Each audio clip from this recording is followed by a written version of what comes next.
That's just how that goes. The second part of this, and I'm glad you brought it up, for my supporters. And I want to be clear because there's a lot of people listening tonight, but my message is only to the supporters. And you're not a supporter if you're not a donor. Those two words are synonymous with each other.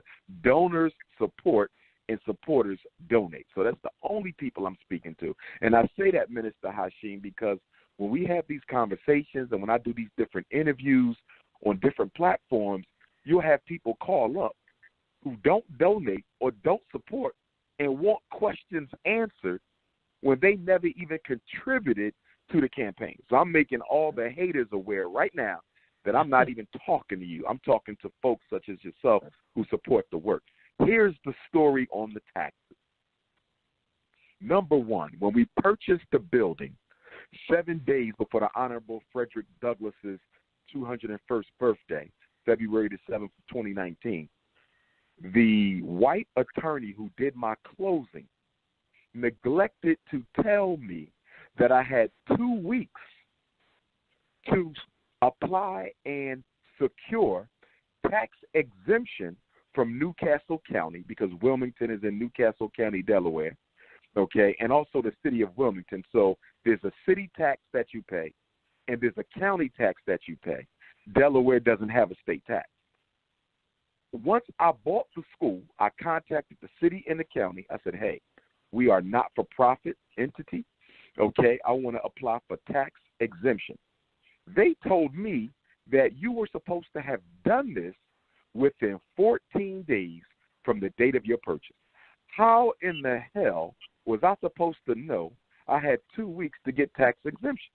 So I reached out to the white attorney who did the closing, and I asked him, why didn't you tell me I had 2 weeks to get the tax exemption? Don't you think that's something I should know as a client paying for your service?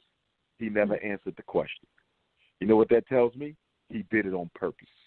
I believe he was jealous that a young black man walked into his office, you follow me, and wrote a check in that amount of money, and I'm not a drug dealer.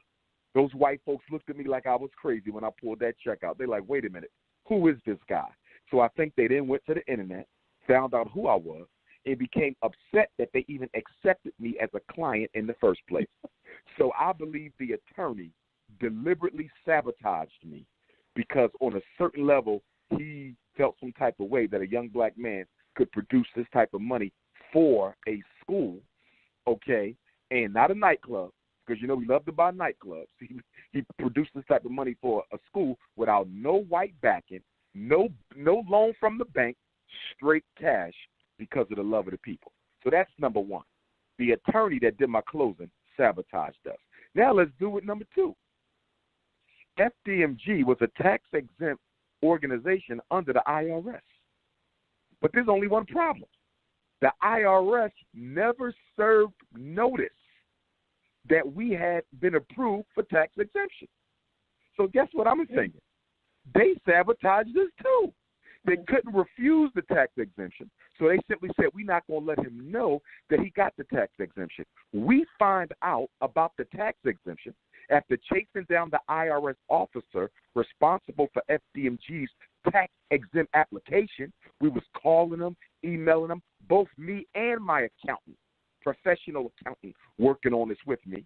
And then we come to find out later that the IRS withdrew Fdmg's tax exemption before they even told us we had a tax exemption. So that's setup number two. So where are we right now? Right now we are in the process of applying to reinstate the tax exemption. And the reason we're in the process of reinstating the tax exemption, Brother Hashim, is because the taxes on that school, that campus, that 4-building campus, is over $150,000 per year. We owe, and I'm pulling from memory right now, on the Frederick Douglass building for the city of Wilmington, we owe about $50,000. For the Marcus Garvey building for the city of Wilmington, we owe about $20,000. That's just for the city of Wilmington. For the county, it's even more. For both buildings together for the county, we owe about $95,000. Altogether, you're dealing with more than $150,000, $160,000 per year. We can't afford that. We can't afford that. So my accountant right now is working as fast as he can. I just met with him the day before yesterday to try to get that application in and get it approved, because the last time we did this, they gave us the runaround, and when they finally approved it, never even told us we had it. So the proper paperwork was not being filed because we was waiting for an approval letter that we never got. So where are we right now on the $150,000 taxes that we owe? I have an agreement with Newcastle County that I just made last week, and I have to mail them a $25,000 down payment check on back taxes that we shouldn't owe had we not been sabotaged by both the closing attorney and the IRS. So we entered into agreement with Newcastle County, $25,000 down. We're going to have to pay about $10,000 a month to satisfy the bill before the next bill comes around, which I believe is July of 2020. With the city of Wilmington, we did the same thing. We're about to do a tax agreement with Wilmington where we're going to put $10,000 down. And again, we have to pay off the balance of that before the next tax bill comes out in July. So we're basically going to be paying almost $20,000 a month in order to satisfy a bill that we should not even owe. I'm saying that to the donors to let them know that if you've been donating 20, you need to donate 40. If you've been donating 50, you need to donate 100, because the city of Wilmington, Minister Hashim, has been targeted for gentrification. It's been targeted for gentrification. And what do they do to get rid of black folks who own property in places that have already been identified as a ethnic cleansing zone? They raise your taxes. So they're trying to price us out of Fdmg, because I was told by several brothers and sisters on the ground in Wilmington that there's certain white folk who are extremely upset that we purchased that building, because they were just about to purchase it and they did not know that Dr. Umar was in the pipeline. So they're angry because I am blocking their ethnic cleansing agenda. And by ethnic cleansing, that's just the real word for gentrification. So there's people who don't want us there, but we're going to remain there because that's where the Most High and the ancestors put us, and we're going to stay there and finish the job. But we're talking big money here. We're talking very big money. Now, here's the other piece. Let me give you this piece. Let me say this, and then I'll shut up. Before we can enter into an agreement with the city of Wilmington, I have to first satisfy the utility bill. The reason the utility bill has not been paid is because there is some inconsistency on the different meters that they have going to the school. So, for example, there's 2 school buildings, right? 4 buildings total. We have the Honorable Frederick Douglass School Building. That's the large building, almost 20 classrooms, extremely large modern gymnasium. We have the Honorable Marcus Garvey Building. That's the smaller school right across the street on Fdmg Avenue, which is what I renamed that street of 17th Street, Fdmg Avenue.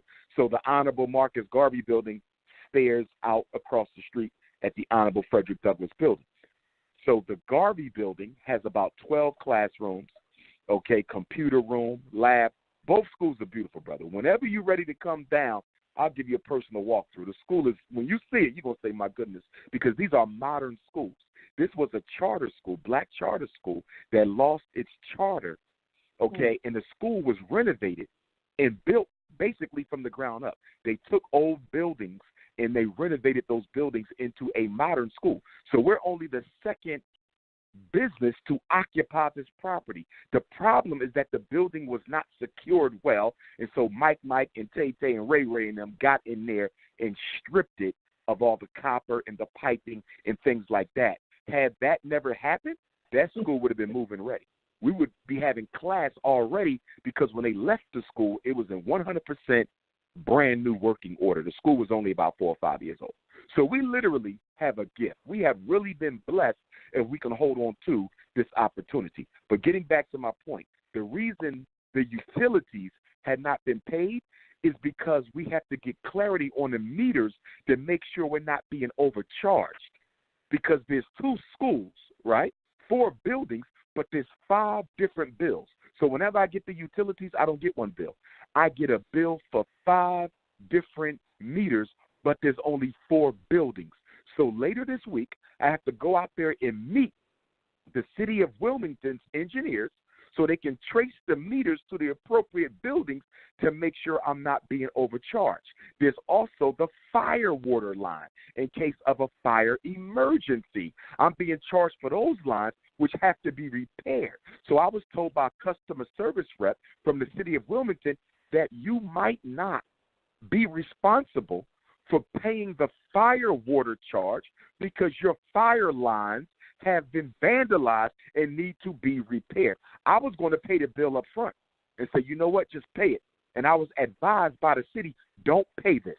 You don't have money to give away. You need that money for your school, brother. Don't pay this. Let the engineers come out. Let's trace the lines. Let's assess the fire line. And then after you do all that, then pay the bill. In other words, if you're not responsible for some of these charges, don't pay for them because it'll take you forever to get your money back.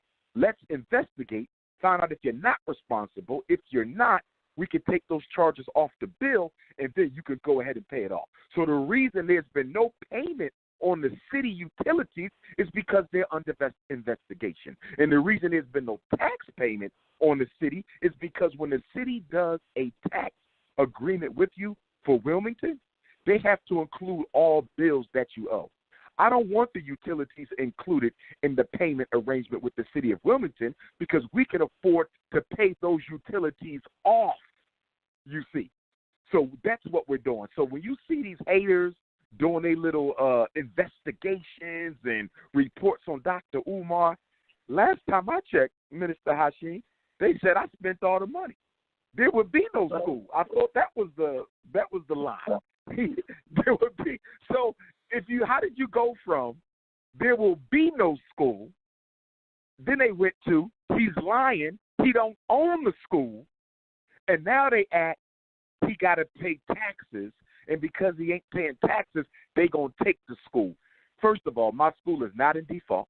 They don't even start looking at you being into tax default until the next tax year because they give you the whole year to pay off the current taxes. So these Negroes running around talking about something, he's going to lose the school, it's going to be up for share. They a goddamn lie. My school ain't on no list to be sold by nobody. Pure nonsense, jealous, envious Negroes who don't want to see this happen because they didn't have the guts and the vision and the fortitude to build an institution to save our people. Brother, we move.